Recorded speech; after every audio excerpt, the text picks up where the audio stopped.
विद्यार्थी मित्र, सर्वप्रथम मी आपल्या सर्वांचं या गणिताच्या लेक्चरसाठी स्वागत करतो. गणित विषय काढल्याबरोबर मुलांचे चेहरे बघा कसे लगेच पडले. मुलांना तुम्हाला खरं तर सुरुवातीलाच एक गोष्ट महत्वाची सांगायची अशी की तुमच्या अभ्यासक्रमामध्ये जेवढे विषय तुम्ही शिकता त्या सगळ्या विषयांपैकी मराठीनंतर आपल्या आयुष्यात सर्वात जास्त उपयोगी पडणारा आणि आवश्यक असणारा विषय कुठला असेल तर गणित. तुम्ही विचार करा ना, माणूस शिकलेला असो, अडाणी असो, अगदी भाजीवाला असो, दूधवाला असो, प्रत्येक ठिकाणी गणित लागतं. डॉक्टर असो, इंजिनियर असो, आर्किटेक्ट असो, प्रत्येक ठिकाणी गणित लागतं. आणि म्हणून या अशा प्रत्येक क्षणाक्षणाला उपयोगी पडणाऱ्या विषयाचा एवढा का ट्रीट करावं सगळ्यांना? सगळ्यांना असं वाटतं की गणित नको, फार अवघड विषय, फार वृक्ष मुळीच नाही. तुम्हाला एक सांगू, सगळ्यात महत्वाचं, तुमच्या सगळ्या विषयामध्ये जर सगळ्यात मनोरंजक, इंटरेस्टिंग, सगळ्यात सोपा आणि मन लावून लक्ष देऊन ऐकण्यासारखा, अभ्यास करायला गोडी लावण्यासारखा विषय जर कुठला असेल तर गणित. आता खरं तर गणिताचे काही विद्यार्थ्यांना, काही पालकांना गणिताबद्दल खूप एक गैरसमज आहे आणि गणिताला बदनाम करण्याचं काम हे माझ्यासारख्या अशा अनेक शिक्षकांचंही असू शकतं किंवा इतर शिक्षकांचा ज्यांचा गणिताशी संबंध नाही. खरं सांगू का, तुम्हाला 9वी-10वीचं गणित येत नाही याचा अर्थ तुमचं 9वी-10वीचं गणित कच्चं आहे असं नाही. याचा अर्थ तुमचं 5वी-6वी पासून, मी तर म्हणेन की 1ली-2री पासून तुमचे गणिताचे महत्वाचे संबोध, बेसिक कन्सेप्ट क्लिअर नाही. काही जणांना असं वाटतं गणित म्हणजे काय? अहो, गणित म्हणजे काय नाही की सूत्र असतं, सूत्र पाठ करायचं, तिथे लिहायचं, फॉर्म्युला आपण ज्याला म्हणतो, फॉर्म्युल्यात किमती घालायच्या आणि मग कॅल्क्युलेशन करायचं, गुणाकार, भागाकार, बेरीज, वजाबाकी, काय क्रिया असतील, गणिती क्रिया त्या करायच्या, उत्तर काढायचं. वा वा वा. नाही, ह्याला गणित म्हणत नाही.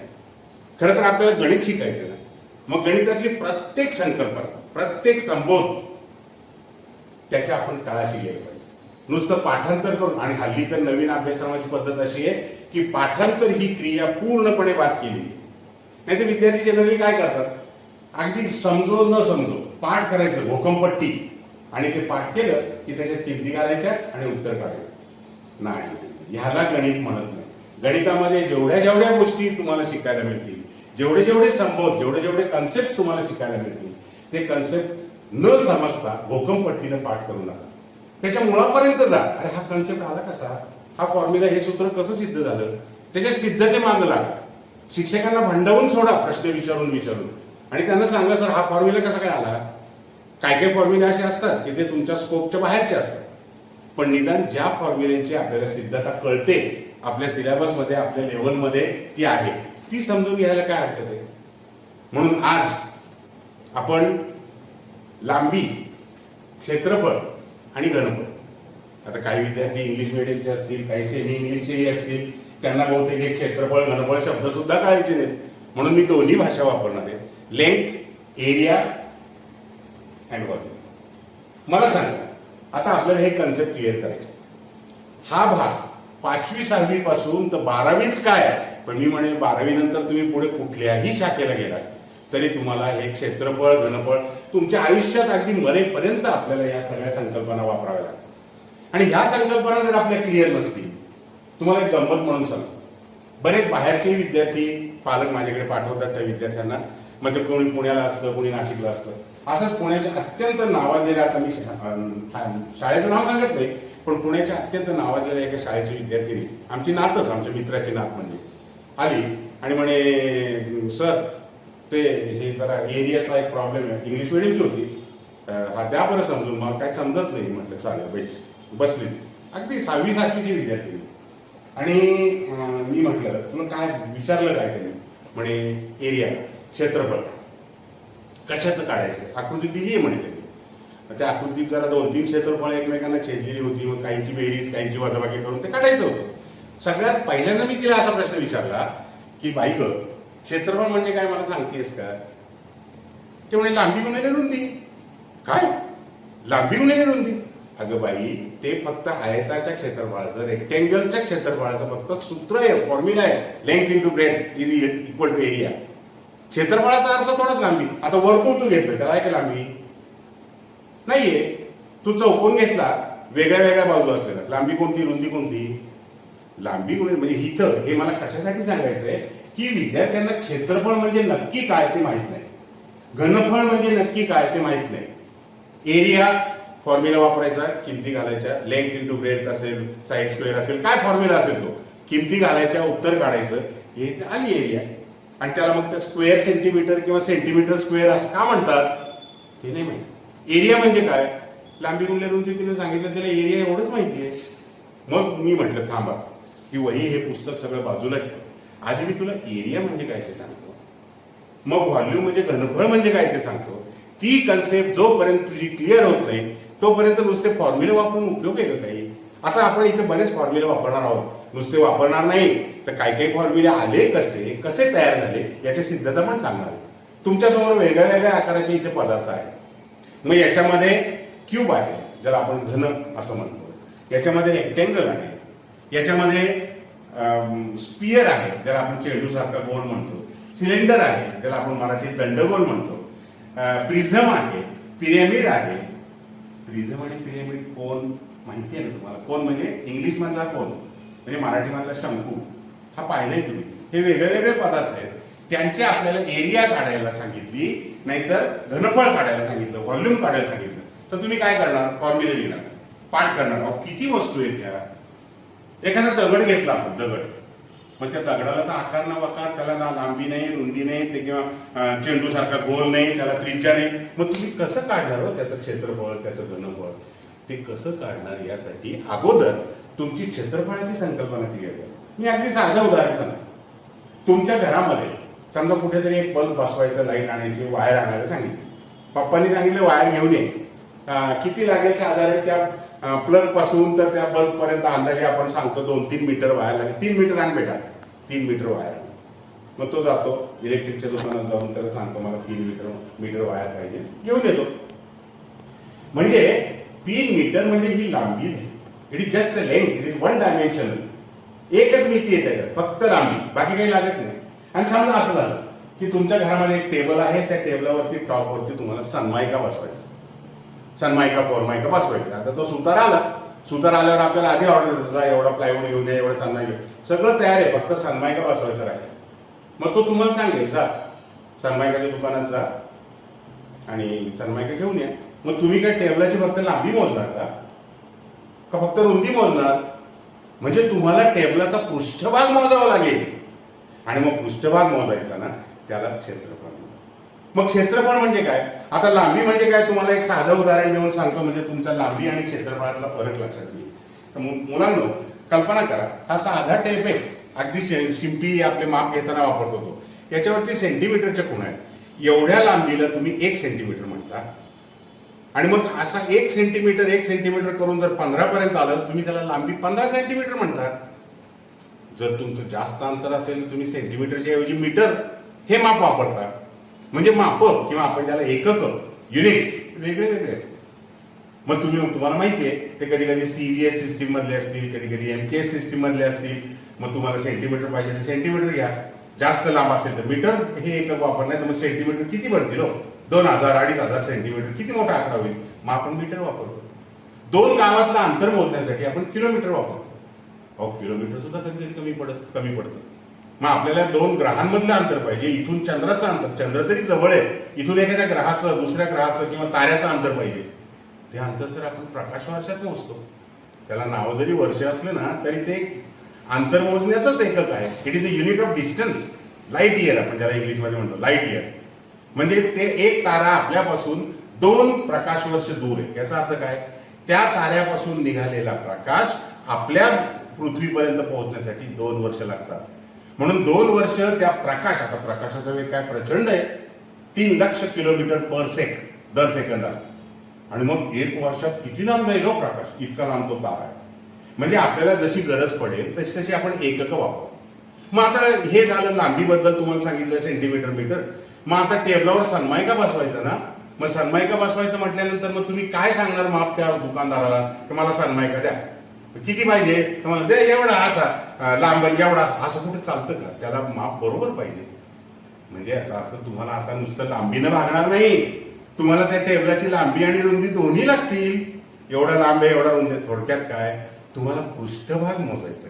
आणि मग पृष्ठभाग मोजण्यासाठी आपण काय करतो, जसं सेंटीमीटर आपण एक एवढ्या तुकड्याला सेंटीमीटर म्हणतो लांबीला, असे जर 15 असतील तर 15 सेंटीमीटर म्हणतो, म्हणजे ते आपलं युनिट झालं, ते आपलं एकक झालं. मीटर पट्टी तर तुम्ही पाहिलेलीच आहे, 2 मीटर कापड घेतो आपण, 3 मीटर कापड घेतो, ती कशी जास्त असते. तसं क्षेत्रफळ कसं मोजायचं, म्हणजे एखाद्या पृष्ठभागाने व्यापलेली जागा, सपाट पृष्ठभागाने व्यापलेली जागा, त्याची व्याप्ती आपल्याला मोजायची आहे ना. मग ते सेंटीमीटर सारखं, हे पहा या ठिकाणी मी एक चौरस घेतला, या चौरसाची लांबी 1 सेंटीमीटर आहे, रुंदी 1 सेंटीमीटर, चारी बाजू 1-1 सेंटीमीटर. तुम्हाला माहिती आहे चौरसाच्या चारी बाजू सारख्या असतात, प्रत्येक कोण काटकोन असतो. हा पृष्ठभाग किती आहे, एका चौरसाने व्यापलेला, जाडीचा संबंध नाही, फक्त पृष्ठभाग. मग हा पृष्ठभाग किती आहे असं काय म्हणणार आपण, एक चौरस आहे, त्याची प्रत्येक बाजू 1 सेंटीमीटर आहे. मग तेच सूत्र जर आपण वापरलं लांबी गुणिले रुंदी, पण इथे लांबी रुंदी सारखी आहे म्हणून आपण म्हणतो लांबी गुणिले लांबी म्हणजे लांबीचा वर्ग म्हणजे बाजूचा वर्ग. याचा अर्थ या चौरसाने व्यापलेल्या पृष्ठभागाची जी व्याप्ती आहे ती 1 चौरस सेंटीमीटर इतकी आहे. आता मला सांगा, तुम्ही जेव्हा सूत्र वापरता किंवा चौरसाचं क्षेत्रफळ बरोबर लांबी गुणिले लांबी चौरस, म्हणजेच आपण त्याला म्हणतो ए गुणिले ए म्हणजे ए वर्ग. आता मला सांगा, या चौरसाची लांबी आता मी सध्या घेतली आहे ती 1 सेंटीमीटर आहे असं समजा, थोडी जास्त आहे पण तुम्हाला लांबून दिसणार नाही म्हणून मी जरा मोठा घेतलाय, आणि म्हणून याची लांबी 1 सेंटीमीटर आहे, रुंदी 1 सेंटीमीटर, म्हणजे यांनी व्यापलेली जागा किती येते बघा. आणि ही जागा म्हणजे क्षेत्रफळ, ही जागा म्हणजे पृष्ठफळ, ही जागा म्हणजे तेवढ्या सपाट पृष्ठभागाने व्यापलेली जागा, त्याला क्षेत्रफळ म्हणतात. लांबी म्हणजे ही फक्त दोऱ्यासारखी लांबीच असते, जशी मगाशी आपण वायर आणली 2 मीटर 3 मीटर, ती नुसती लांबी झाली. क्षेत्रफळ पाहिजे ना तुम्हाला, मग पृष्ठभागाची व्याप्ती पाहिजे ना तुम्हाला, मग पृष्ठभागाची व्याप्ती करण्यासाठी आपण एवढा चौरस घेतो आणि या चौरसाची बाजू, प्रत्येक बाजू 1-1 सेंटीमीटर असते. मग तुम्ही जर बाजूला बाजूने गुणता, मग सेंटीमीटरला सेंटीमीटरने का नाही गुणायचं, ए सेंटीमीटर गुणिले ए सेंटीमीटर, दोन्ही बाजू सारख्याच आहेत. मग आता इथे 1-1 घातलं तर 1 गुणिले 1 म्हणजे 1 येईल, पण मग सेंटीमीटर गुणिले सेंटीमीटरचा का नाही गुणाकार करायचा. तुम्ही जर समजा अंकांचा गुणाकार करता, तुम्ही लांबी रुंदी किंवा बाजू तिथे टाकता, मग सेंटीमीटर गुणिले सेंटीमीटरचा गुणाकार करायचा असेल तर सेंटीमीटर गुणिले सेंटीमीटर म्हणजे तुम्हाला माहिती आहे त्या संख्येला त्या संख्येने गुणलं म्हणजे वर्ग होतो. म्हणजे याचा अर्थ या क्षेत्रफळाचं एकक सेंटीमीटर वर्ग, किंवा कधी कधी मराठीमध्ये लिहायचं ठरलं तर आपण चौरस सेंटीमीटर असं पण म्हणतो, कारण हा चौरसच आहे. एका चौरसाने व्याप्त केलेले हे पृष्ठभाग म्हणजे 1 चौरस सेंटीमीटर. ही गोष्ट आधी क्लिअर करा. आता मला सांगा, टेबलाचा पृष्ठभाग आहे आणि त्या टेबलाच्या पृष्ठभागावर तुम्ही अशा प्रकारचा एक चौरस किती बसतात, मग इथे एक, इथे एक, इथे एक, इथे एक, इथे एक असं म्हणतात. समजा असे 6 बसले, इथे एक, इथे एक, इथे एक, असे उभे 4 बसले, म्हणजे 6-6च्या 4 रांगा बसल्या, म्हणजे असे तुकडे किती बसले, 6-24. आणि हा आयत आहे, याचा अर्थ लांबी गुणिले रुंदी घेतलं म्हणजे इकडची लांबी 6 चौरस बसलेत, बाजू 1-1 सेंटीमीटर आहे, 6 सेंटीमीटर, रुंदी 4 चौरस बसलेत, 6-6च्या 4 रांगा आहेत, आणि म्हणून एकूण किती तुकडे, 6+6+6+6 म्हणजे 6×4=24. म्हणजे याचा अर्थ याचं क्षेत्रफळ 24 चौसेमी किंवा सेंटीमीटर स्क्वेअर किंवा स्क्वेअर सेंटीमीटर असं म्हटलं जातं. याला क्षेत्रफळ असं म्हणतात. मग ज्या वेळेला तुम्ही तुमच्या टेबलावर जर तुम्हाला एखादा सन्मायकाचा तुकडा टाकायचा आहे तर त्या तुकड्या किती मोठा आणणार तुम्ही, नुसत्या लांबीने भागणार नाही, मग त्याला हे सांगावं लागेल लांबी किती, रुंदी किती, त्याचं क्षेत्रफळ किती, आणि तेवढ्या लांबीचा तो देईल. आता सगळ्यात महत्वाची पुढची गोष्ट मला तुम्हाला क्लिअर करायची आहे, आणि ती म्हणजे घनफळ म्हणजे काय, व्हॉल्यूम. आता एक तुमच्या लक्षात आलं, क्षेत्रफळ म्हणजे पृष्ठभागाने व्यापलेली जागा. तो सपाटच असेल असंही काही नाही बरं का, काही काही वस्तू इथं गोल आहे, दंडगोल आपण ज्याला म्हणतो, सिलेंडर म्हणतो, त्याचा वक्र पृष्ठभाग तो वक्रच असतो. मग सपाटच असं नाही, पृष्ठभाग मग तो कोणत्याही आकाराचा असतो, तो पातळ असेल, त्याच्या जाडीचा काही संबंध नाही, असली तरी आपण ती घेणार नाही, आपल्याला फक्त एका बाजूचं पृष्ठफळ पाहिजे. आता समजा अशी कल्पना करा, आता घनफळाची आपण थोडीशी संकल्पना क्लिअर करूया. घनफळ म्हणजे काय. आता समजा तुम्हाला साधं उदाहरण सांगतो म्हणजे तुमच्या लक्षात येईल की समजा हे सिलेंडर,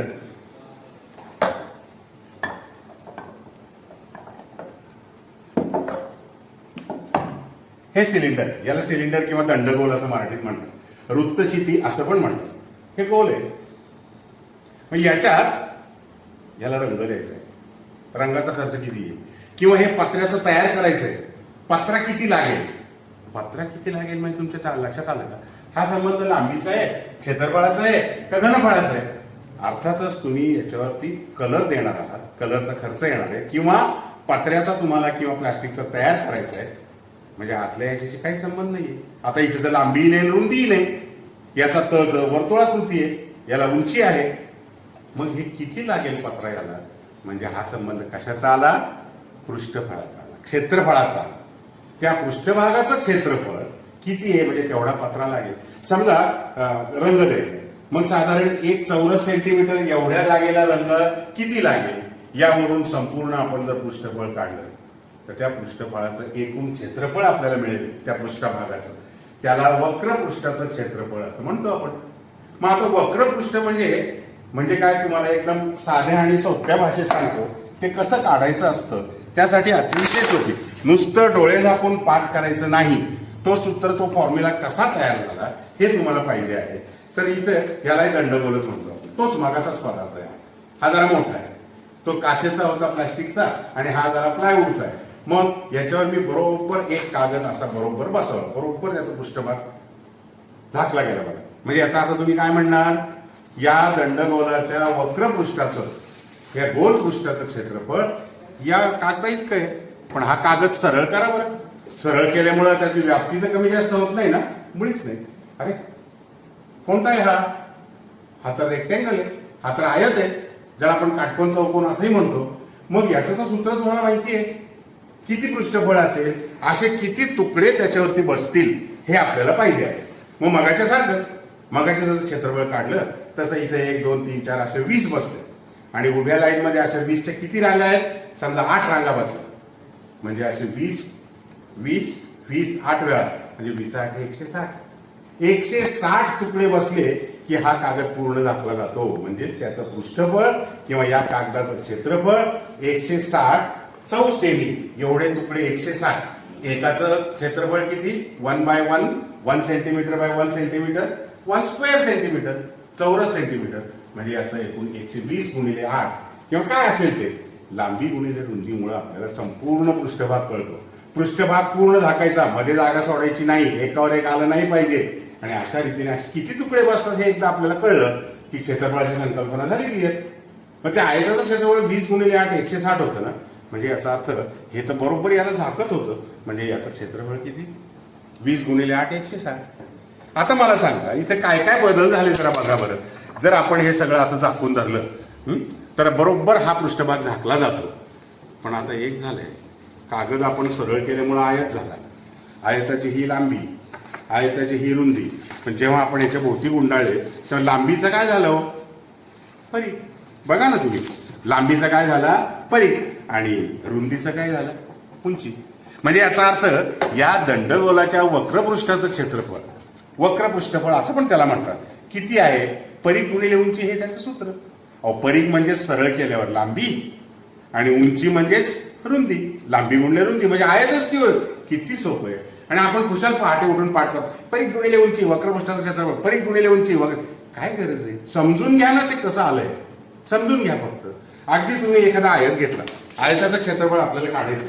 आता हा आयत, आयताचं क्षेत्रफळ आपल्याला पटकन मिळतं. प्रत्येक कोण काटकोन असतो, समोरासमोरच्या बाजू सारख्या असतात वगैरे वगैरे. मग ह्याची लांबी जर 5 सेंटीमीटर असेल, याची लांबी जर 7 सेंटीमीटर असेल, याचा अर्थ काय झाला, हा संपूर्ण फळ्यावरचा व्यापलेला भाग या आयताने, त्याच्या अंतर्भाग, आयताचं क्षेत्रफळ म्हणतो आपण, पण खरं तर त्याला काय म्हणायला हवं, आयताच्या अंतर्भागाचं क्षेत्रफळ. त्रिकोणाचं क्षेत्रफळ म्हणतो आपण, पण खरं तर ते कशाचं असतं, त्रिकोणाच्या अंतर्भागाचं क्षेत्रफळ. वर्तुळाचं क्षेत्रफळ म्हणतो आपण, पण खरं तर ते कशाचं असतं, वर्तुळाच्या अंतर्भागाचं क्षेत्रफळ. वर्तुळाच्या आत किती जागा व्यापली आहे, या फळ्याची किती जागा या आयताने व्यापली एवढी. आणि मग ती मोजायची कशी, नुसती लांबी उपयोगाची नाही, नुसती रुंदी चालणार नाही. लांबी आणि रुंदीची बेरीज करायची का, नाही ना, गुणाकार करायचा. आता काय झालं, का बरं गुणाकार, बेरीज का नाही, अहो सरळ आहे. इथे 7 सेंटीमीटरचे छोटे छोटे ठोकळे बसतायत. ठोकळे म्हणण्यापेक्षा एक एक चौरस असे 7 चौरस बसतायत, आणि त्याच्यावर दुसरे 7, त्याच्यावर तिसरे 7 चौथ, आणि अशा रीतीने 5 रांगा बसतात.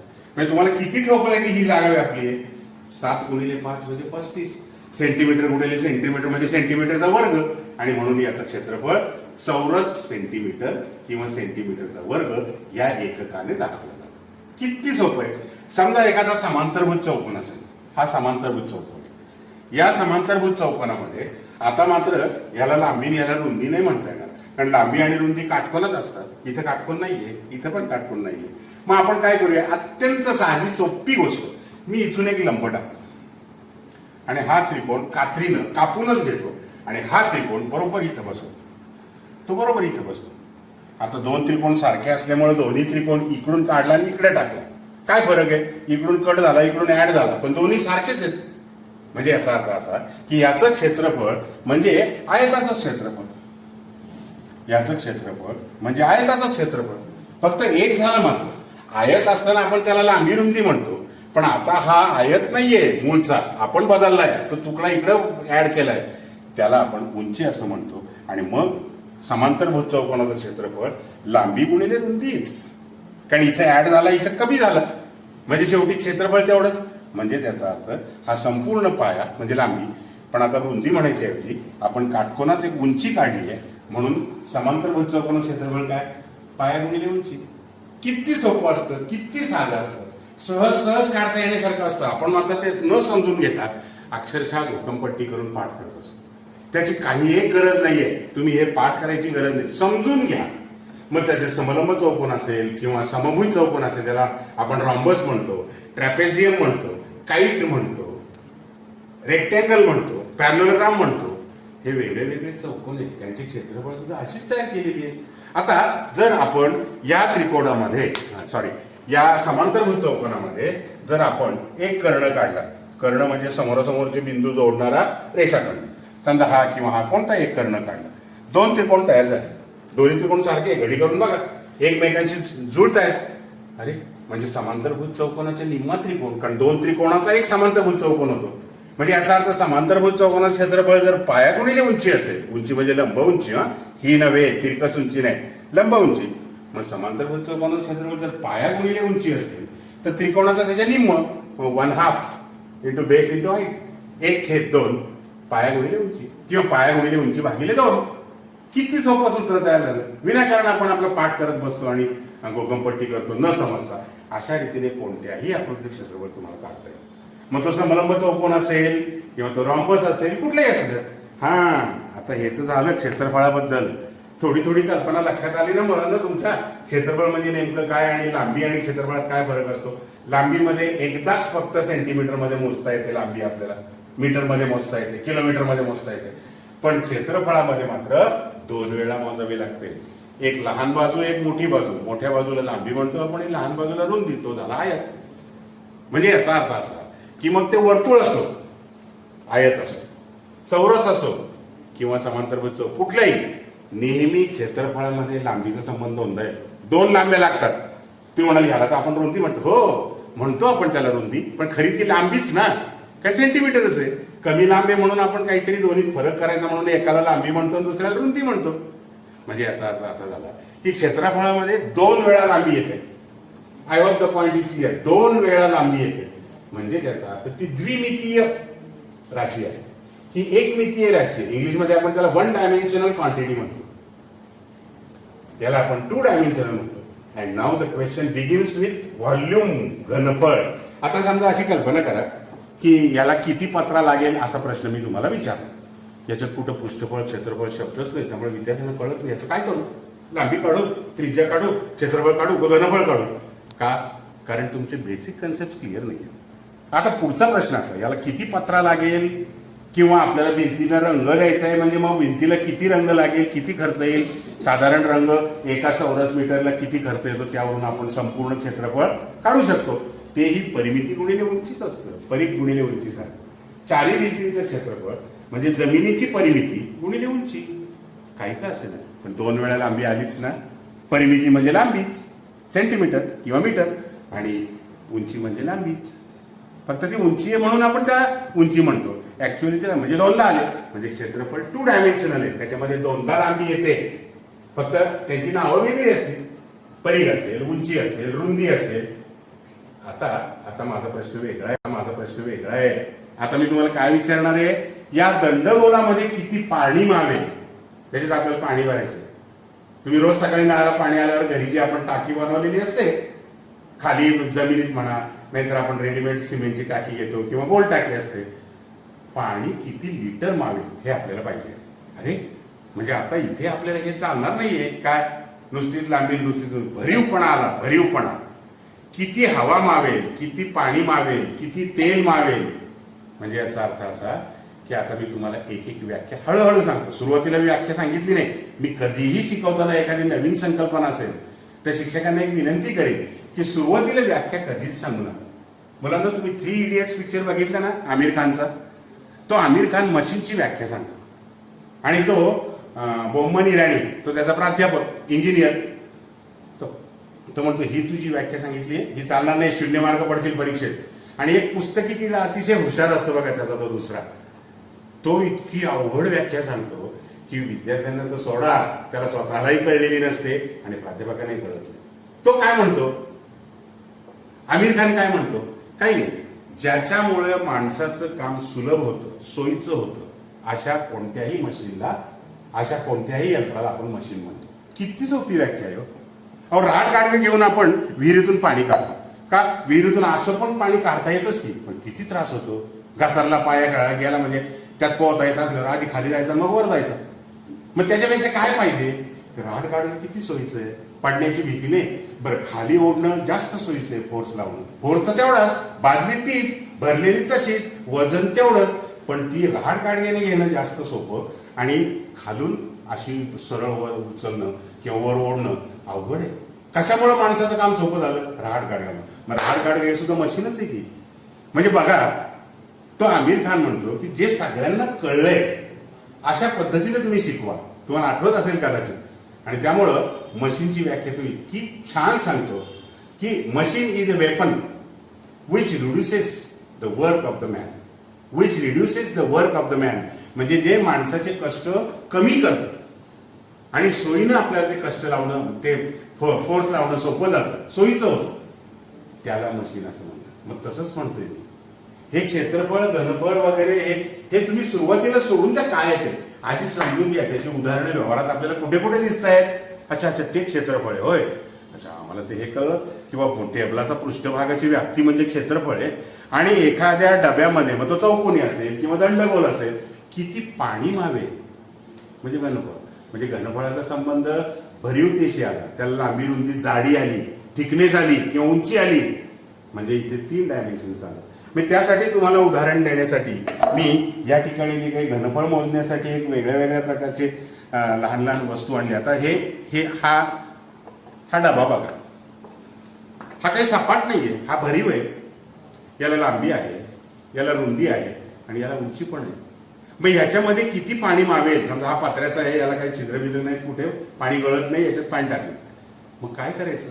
मग जसं आपण सेंटीमीटर म्हणजे एवढी लांबी म्हटलंय, जसं आपण चौरस सेंटीमीटर म्हणजे एवढा चौरस ज्याची लांबी 1 आणि रुंदी 1 आणि म्हणून त्याचं एकक चौसेमी म्हटलंय. क्षेत्रफळ मोजायचं म्हणजे तुम्हाला 1 चौरस सेंटीमीटरचे किती तुकडे बसतात, त्या तुकड्यावरून आपण पृष्ठभाग झाकला जातो की नाही हे पाहिलं. आता असं करूया, याच्यामध्ये एक घनाकृती ठोकळा घेऊ ज्याची लांबी 1 आहे, रुंदी 1 आहे आणि उंची पण 1 आहे. हा भरीव आहे. मग याने अवकाशातली किती जागा व्यापली आहे म्हणजे भरीवपणा आला. अवकाशातली किती जागा व्यापली आहे इन द स्पेस म्हणजे भरीवपणा आला.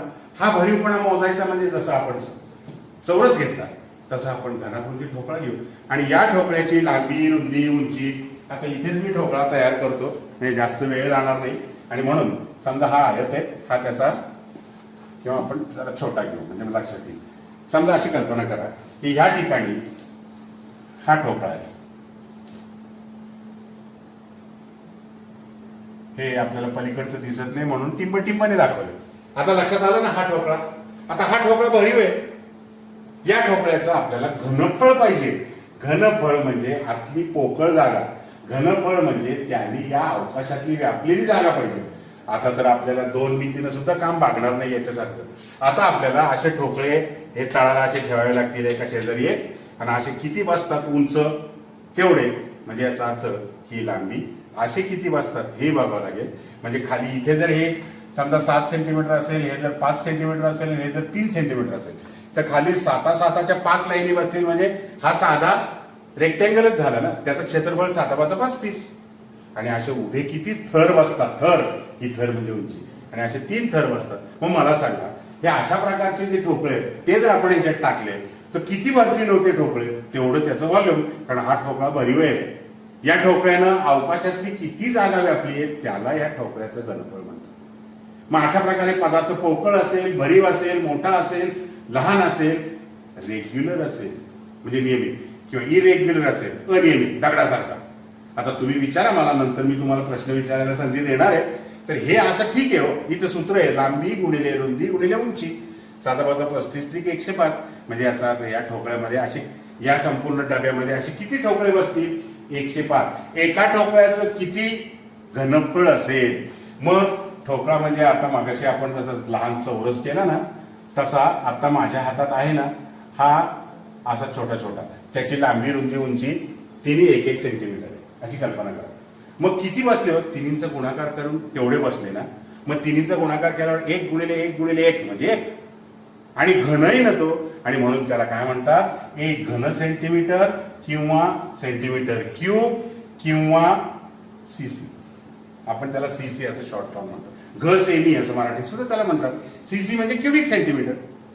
सीसी म्हणजे क्युबिक सेंटीमीटर आहे, म्हणजे सीएम क्यूब म्हणजे घ सेमी.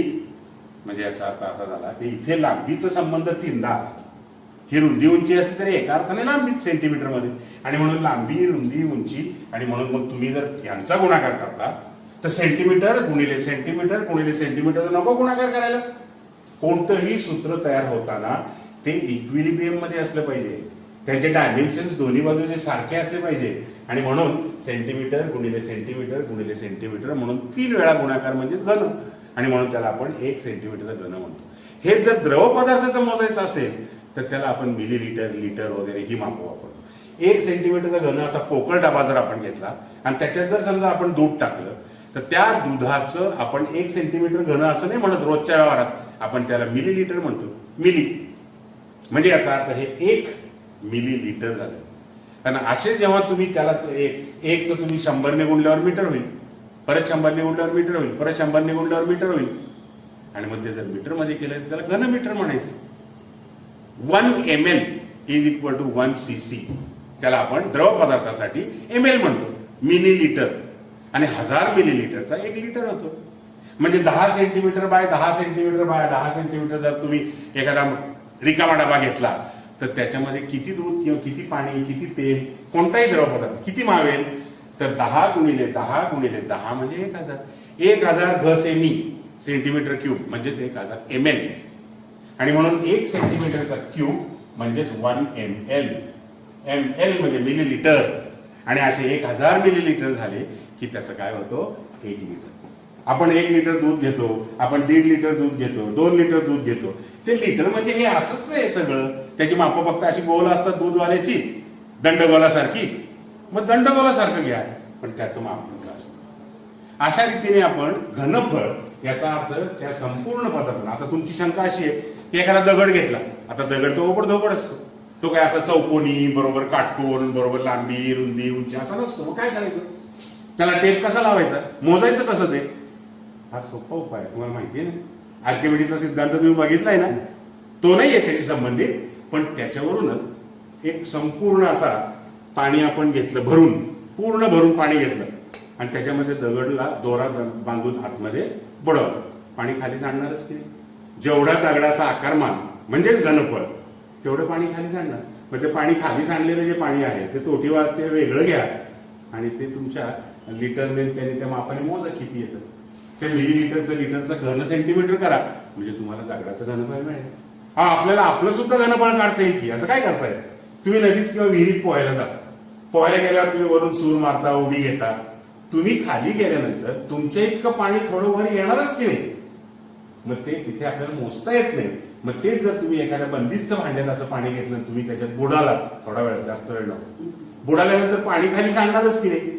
मग तुमचं जेवढं शरीराचा आकारमान आहे, पाणी प्यायचं नाही, नाकातून आत जाऊ द्यायचं नाही, ओके. आणि मग ते जे पाण्याचं आकारमान घनफळ असेल तेच तुमच्या शरीराचं. म्हणजे आपल्याला कशाचंही आकारमान नसतं. आपल्याला खूप खूप पदार्थ येणार आहेत आणि ते सगळे पदार्थ जर आपल्याला पाहिजे असतील तर त्या पदार्थांची सगळ्यांची सूत्र ही ठरलेली आहे. मी तुम्हाला एक साधं सोपं उदाहरण सांगतो बघा, तुम्हाला इथे नक्की कळेल. आता समजा हा, याला म्हणतात शंकू. याला काय म्हणतो आपण? शंकू. याचा खालचा पृष्ठभाग जो आहे तो वर्तुळाकृती आहे आणि वरती तिरकस होत गेले. वर एक शिरोबिंदू आहे, याला वक्रपृष्ठ म्हणतात. याला तळ म्हणतात. तळ सर्कल आहे. आणि मग याच कसं काय काढायचं ते वेगळंच आहे. याच्यासारखं नाही कागद गुंडाळला झाला आयत. याचंही तसंच आहे. कागद गुंडाळला तो असा होतो बघा. तुम्ही याच्यावरून जर समजा कागद गुंडाळला तर हा कागद बरोबर ह्याच्यावर बसतो आणि ह्या कागदाचं क्षेत्रफळ म्हणजेच या शंकूचं वक्रपृष्ठ. तुम्ही पाठ करता. कशाला पाठ करताय? पाठ नका करू. हा, तुम्हाला जर त्याची सिद्धता कळली आहे ना मग तुम्ही पाठ करायला लागतात. सूत्र आपल्याला पाठ करावे लागतात पण ती समजून घ्या. न समजता भोकमपट्टी करून पाठ करायचं नाही. गणितात असं चालत नाही. आणि जरी तुम्ही ते केलं, जरी तुम्ही एखाद्या वेळेला चुकून चांगल्या मार्गाने पास झालात तरी तुमचं गणित पक्क होणार नाही. ऍप्लिकेशन तुम्हाला सुटणार नाही. उपयोजन ज्याला आपण म्हणतो ते उपयोजन गणिताचं इतर ठिकाणी जे आपण करतो ते तुम्हाला करता येणार नाही. लेखी उदाहरणं ते तुम्हाला सुटणार नाहीत. कारण लेखी उदाहरणामध्ये ऍब्सोल्यूट डोकं असावं. डोक्याचे पण दोन प्रकार आहेत, रिलेटिव्ह आणि ऍब्सोल्यूट. म्हणून गणित जर सोपं जायचं असेल तर सगळ्यात महत्वाची गोष्ट तुम्हाला काय करायला हवी? प्रत्येक कन्सेप्ट क्लिअर झाली पाहिजे. ती तुम्हाला सूत्रापासून तर सिद्धतेपासून तर सगळं मनापासून कळलं असेल तर वाचायची परत पाठ करायची भूकंपट्टी करायची गरजच पडत नाही. आपण अगदी 6वी-7वीला असताना अशा रीतीने एका वस्तूच्या अशा आकाराच्या एका पदार्थाच्या पृष्ठभागाचं क्षेत्रफळ काढलेलं तुम्हाला आठवत असेल. याला म्हणतात सेक्टर ऑफ ए सर्कल किंवा मराठीमध्ये वर्तुळ पाकळी.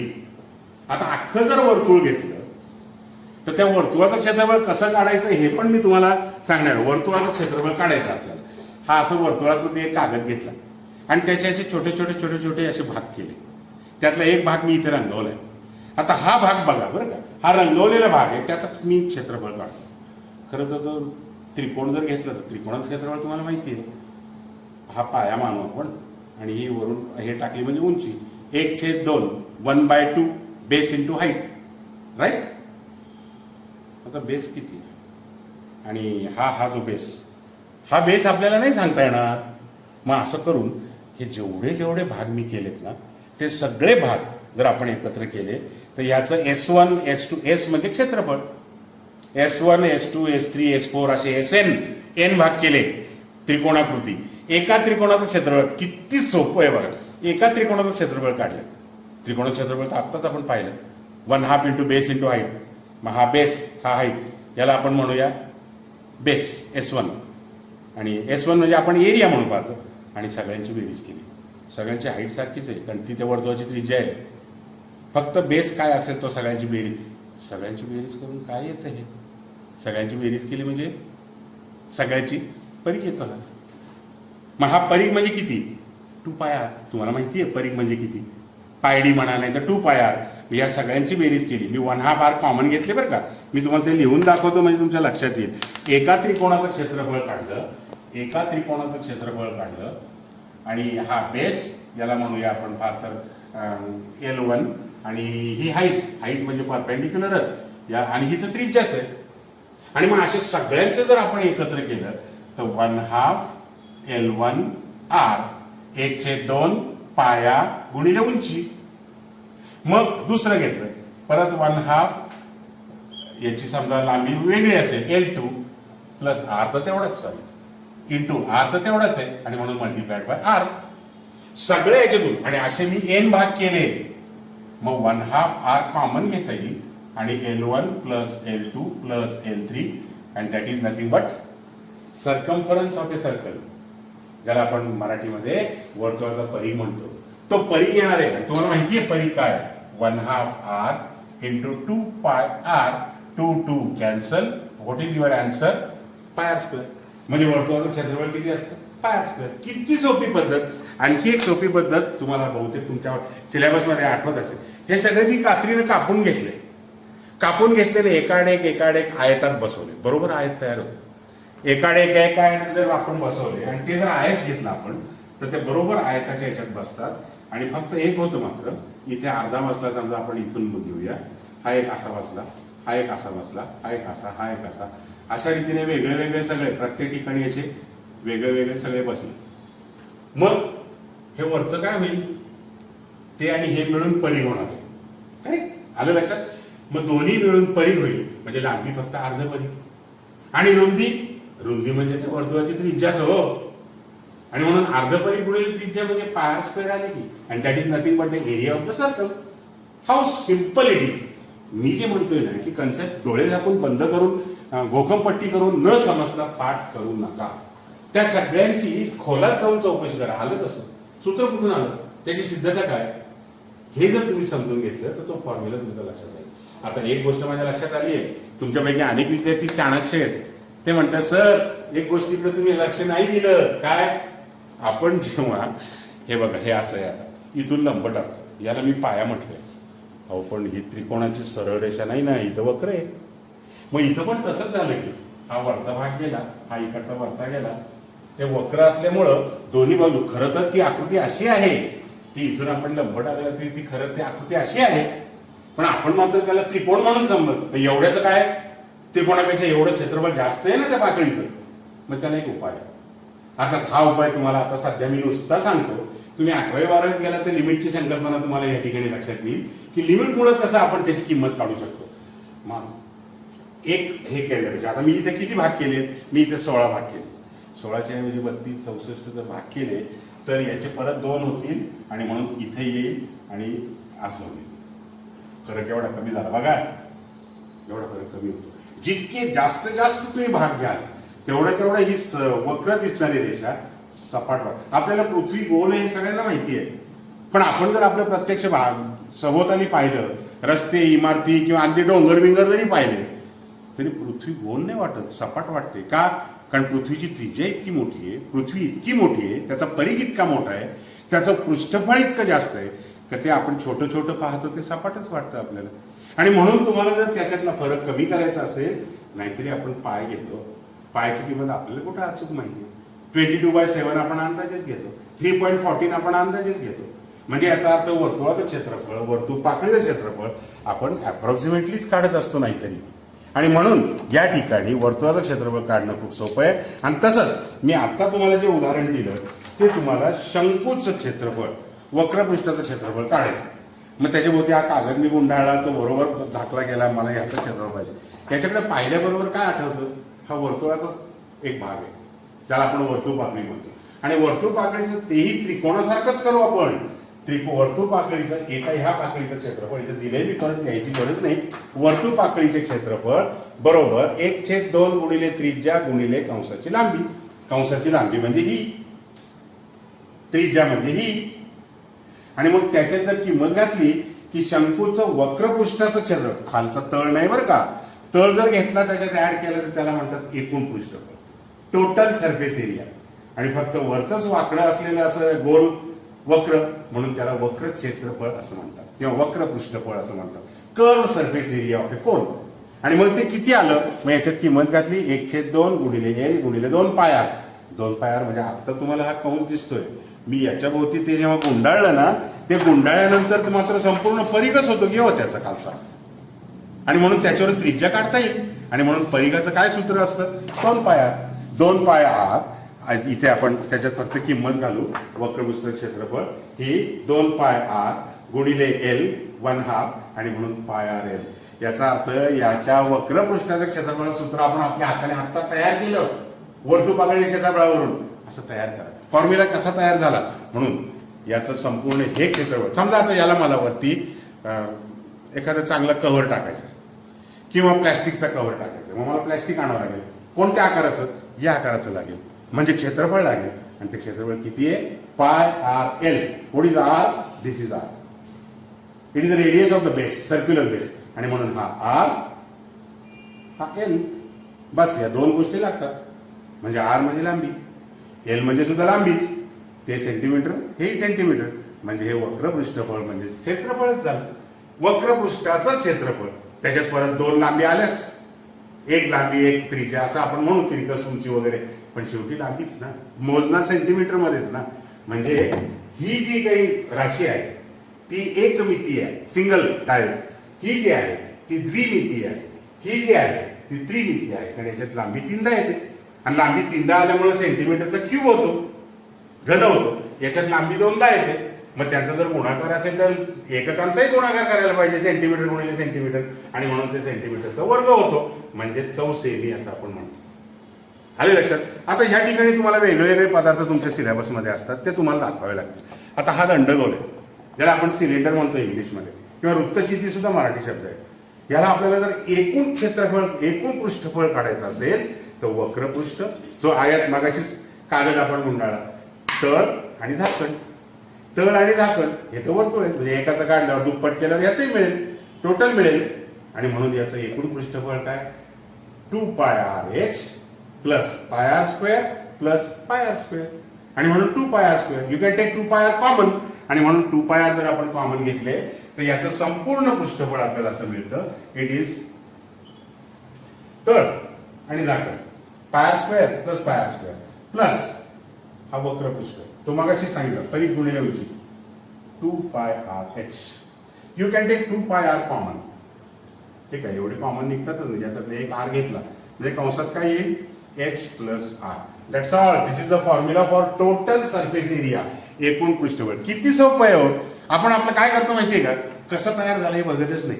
काय घेणं पडलंय, परीक्षेपुरतं पाहायचंय आणि हे पाठ करतो. कुठून आलं माहिती? 2πr into bracket h plus r. आपण फक्त कॉमन घेतले, सूत्र लहान व्हावं, लक्षात ठेवायला सोपं व्हावं म्हणून 2πr कॉमन घेतले. नका घेऊ कॉमन, हे पाठ करा. वक्रपृष्ठ अधिक तळ. तसंच समजा आपल्याला हे बघायचं, याचं एकूण पृष्ठफळ काढायचं. हे वक्रपृष्ठफळ तुम्हाला आता सांगितलंच, it is πrl plus πr². Take πr common, कंसात r plus l. How simple.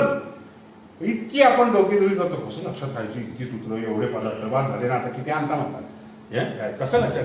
अहो लक्षात ठेवावंच लागत नाही. एकदा ते सूत्र कसं तयार झालं, ती कल्पना, ती संकल्पना, मग घनफळाची असेल, क्षेत्रफळाची असेल, किंवा इतर अनेक संकल्पना आहेत त्यांची असेल, ते जर तुम्ही मनापासून पाहिलं तर तुमच्या सहज लक्षात येईल की काही नाही हो, गणितात काही दम नाहीये, अत्यंत सोपं आहे गणित. हे आता कधी आयुष्यभर मी विसरणार नाही असे हे फॉर्म्युले. इतकं सोपं आहे गणित. आता तुम्हाला थोडंसं वर्तुळाबद्दल सांगतो.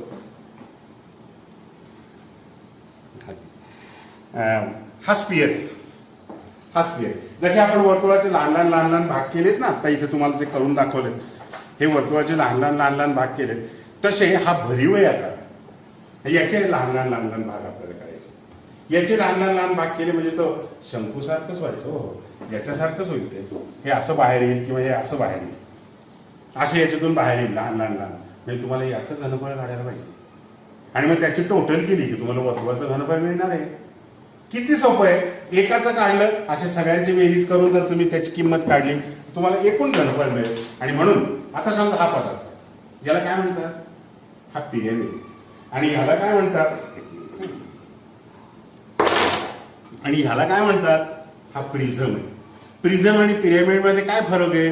प्रिझम मध्ये जसा तळ असतो तसंच झाकण असतं, तिरकस होत जात नाही, सरळ सरळच वर जातो, उंची लंब असते खालच्याला. म्हणून हा त्रिकोणी प्रिझम आहे, ट्रँग्युलर प्रिझम. मग ह्याचंही आपल्याला तसंच करायचं आहे. हे तर सोपं आहे फार उलट. वक्रपृष्ठाचं क्षेत्रफळ काढा, म्हणजे फक्त वरचे त्रिकोण 1 2 3. हे त्रिकोण नाहीच आहे, 3 आहे, पण हे आयत आहे, कारण हा त्रिकोणी आहे. आणि त्यामुळे आयताचं म्हणजे लांबी गुणली 2 तिप्पट करा, 3 इंच आलं. खाली याचं क्षेत्रफळ पाया गुणिले उंची भागिले 2. हे असे 2 इंच काढा, करा बेरीज. कशाला सूत्रपाठ करताय? किंवा सूत्र सुद्धा तयार करा की तुम्ही तुमच्या हातानं, आणि मग वापरा. अशा रीतीने आपल्याला याचं एकूण वक्रपृष्ठाचं क्षेत्रफळ मिळेल. आता मी तुम्हाला इथे प्रिझम आणि पिरॅमिड सांगितलं. याला पिरॅमिड म्हणतात, जो वरती निमुळता होत गेलेला असतो आणि वरती एक बिंदू असतो. खाली तळ त्रिकोणी असेल, नाहीतर चौकोनी असेल, नाहीतर पंचकोनी असेल, नाहीतर षटकोनी असेल.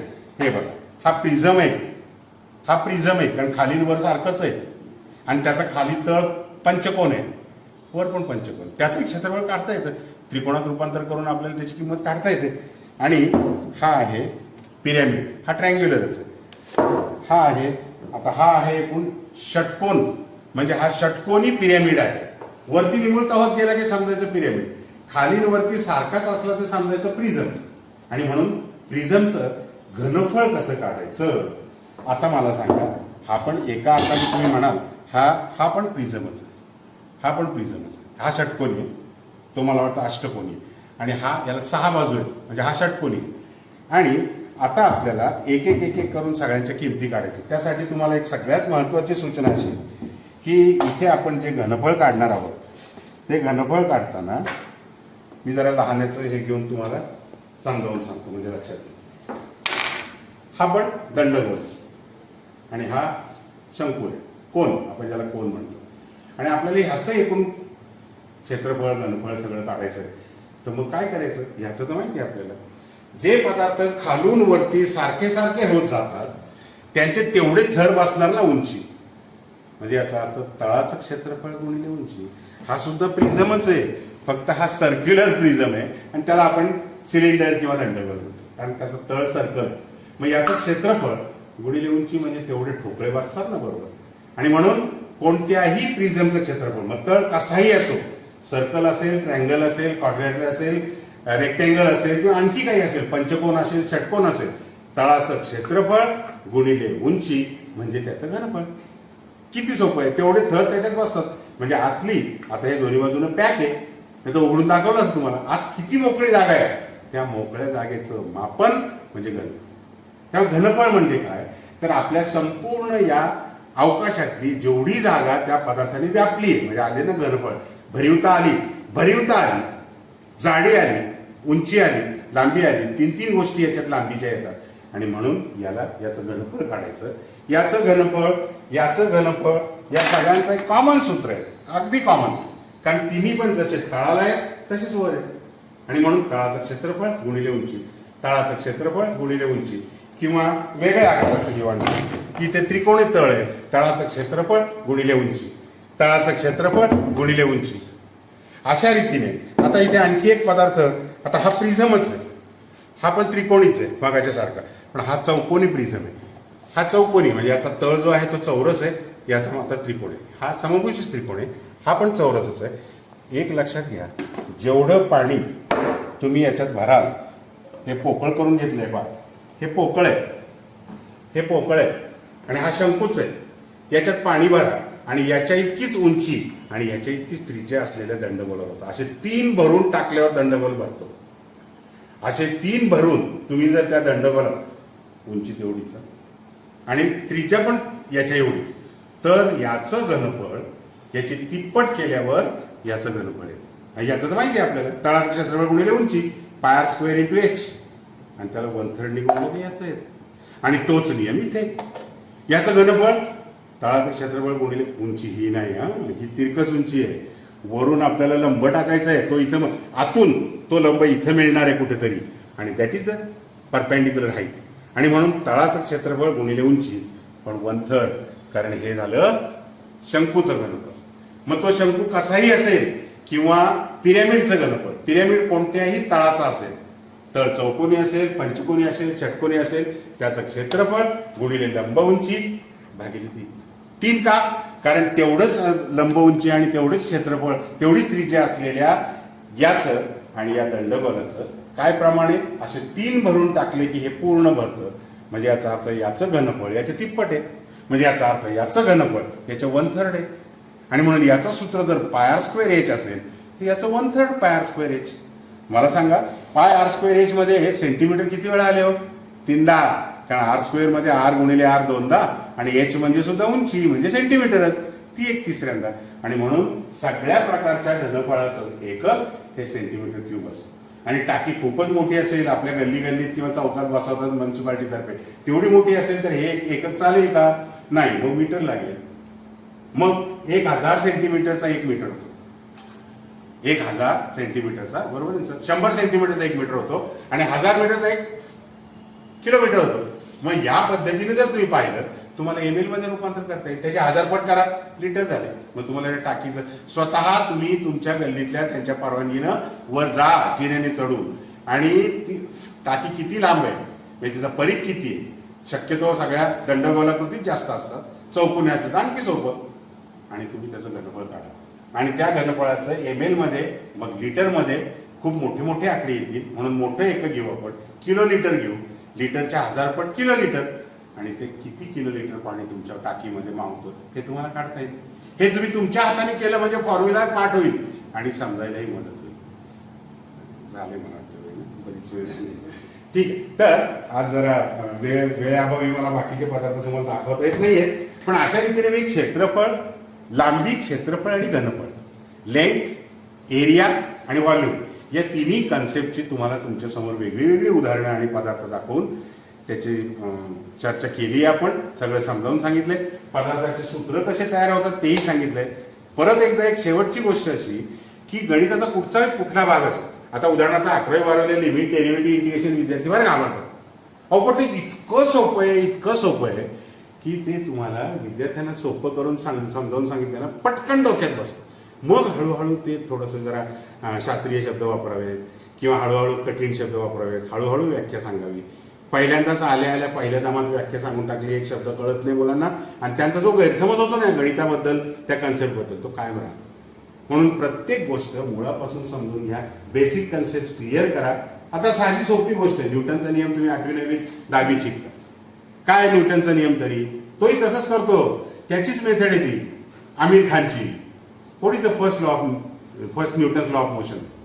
If unbalance force is not working on the body, then it remains in the state of rest or in the state of uniform motion. अरे किती वाईट आहे रे देवा, काहीच कळत नाही, काहीच कळलं नाही. हे तर जाऊ द्या, सेकंड लॉ तर बिलकुल कळत नाही. Rate of change of momentum is directly proportional to the force and it takes place in the direction of the. काय कळलं? मी तुम्हाला खरं सांगू, न्यूटनचा पहिला नियम काय? विद्यार्थ्यांना गेल्या जेव्हा न्यूटनचे नियम शिकवायचे ना, ते त्याच्या अवघड भाषेत आणि इंग्लिशमध्ये किंवा मराठीत का होत नाही, अवघड भाषा वापरूच नका. बाबा रे, एक दगड पडलेला आहे रस्त्यावर, त्या दगडाला कोणी ढकलल्याशिवाय तो हलत नाही, आणि अडवल्या तो जर वेगात असेल तर अडवल्याशिवाय थांबत नाही. That's all. This is the first law of motion. कोणतीही वस्तू, त्यालाच आपण जडत्व म्हणतो, कोणतीही वस्तू ही ढकलल्याशिवाय हलत नाही आणि ती जर वेगात आली तर अडवल्याशिवाय थांबत नाही. ते म्हणाले एवढं सोबत आहे का, शेंबड्या पोरालाही कळलं, त्याला कशाला न्यूटन पाहिजे, आणि न्यूटनने सांगितलं म्हणून लगेच न्यूटन फर्स्ट लॉ कशाला, आम्हालाही कळतं. हा, ते तुम्हाला कळतं, पण त्याचा उपयोग तुम्ही फिजिक्समध्ये आणखी कुठे कुठे करता हे नाही कळत. सोप्या भाषेत तो नियम तुम्हाला सांगितला म्हणून तुम्हालाही कळतं असं म्हणालात.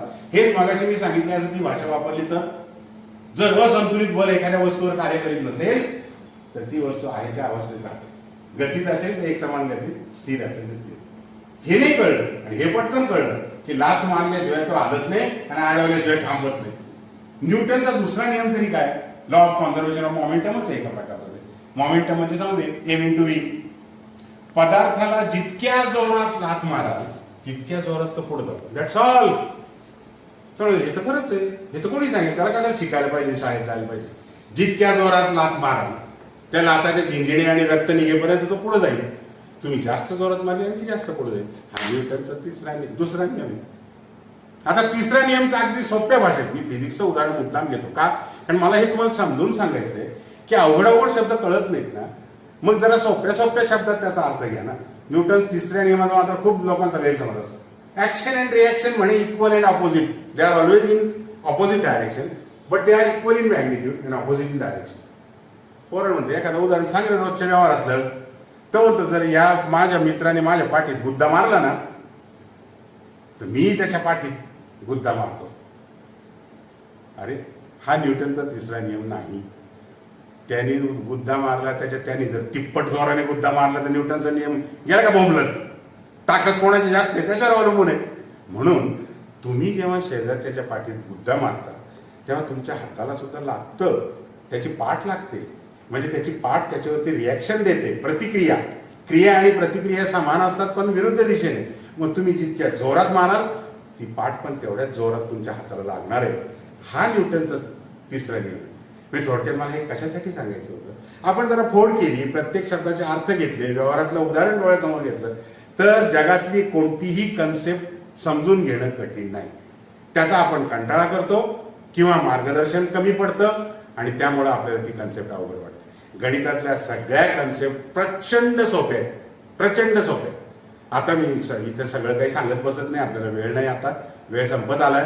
त्यामुळं नाही तर तुम्हाला लिमिट, डेरिव्हेटिव्ह, इंटिग्रेशन याचं अक्षरशः जेवता जेवता आपण कसं डेरिव्हेटिव्ह वापरतो किंवा एखाद्या भाजीच्या दुकानात जाऊन किंवा किराणा दुकानात जाऊन कसं डेरिव्हेटिव्ह वापरतो हे जर तुम्हाला सांगितलं तर तुम्ही डेरिव्हेटिव्हच्या प्रेमात पडाल. इतकं सोपं आहे. इंटिग्रेशन तुम्हाला पटकन कळेल इतकं सोपं आहे. असं मुलांना आज मी तुम्हाला फक्त क्षेत्रफळ घनफळाबद्दलच जास्त बोललो. लांबी, क्षेत्रफळ आणि घनफळ यांचे फॉर्म्युले सिद्ध करून दाखवता येतील तिथे सिद्ध करून दाखवले. त्यांचे कन्सेप्ट क्लिअर केले. मला असं वाटतं की त्यांचे कन्सेप्ट तुमच्या डोक्यातले क्लिअर झाले असतील तेव्हा मी आता इथे थांबतो.